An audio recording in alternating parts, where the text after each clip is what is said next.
comment est-ce qu'on a sélectionné GERIP? On avait besoin, j'ai ressenti le besoin d'appuyer nos formations, on va dire, dans modalité classique, notamment sur la remise à niveau, sur les compétences clés de base, maths et français et inclusion numérique, d'un outil qui permette en fait aux personnes de s'auto-former, de devenir davantage acteurs et actrices de leur formation et de pouvoir apprendre à apprendre.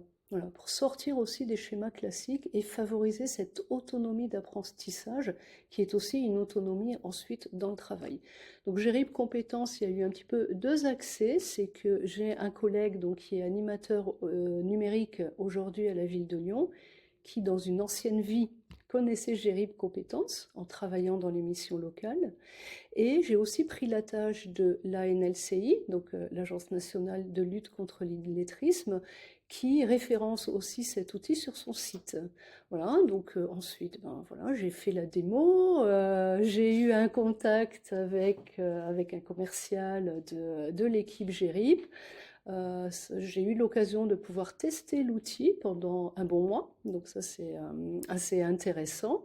Et puis voilà, parmi tout le benchmark d'outils existants, ben, c'est l'outil qu'on a sélectionné parce qu'il répondait le plus à nos besoins.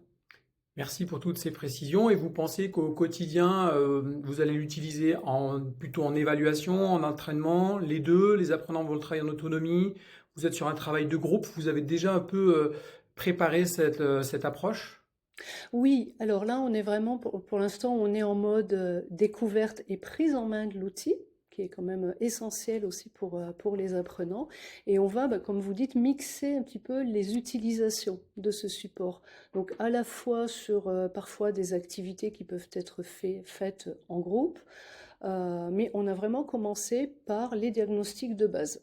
Voilà. Donc évaluation de base permettant d'élaborer ce diagnostic. Ensuite, il y a eu des échanges entre un formateur et un apprenant pour voir justement, pour faire la restitution et puis pour générer des parcours individuels de formation.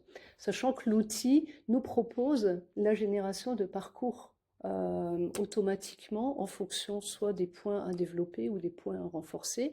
Donc l'idée, c'est qu'on puisse faire ça régulièrement et aussi de pouvoir favoriser cette autonomie.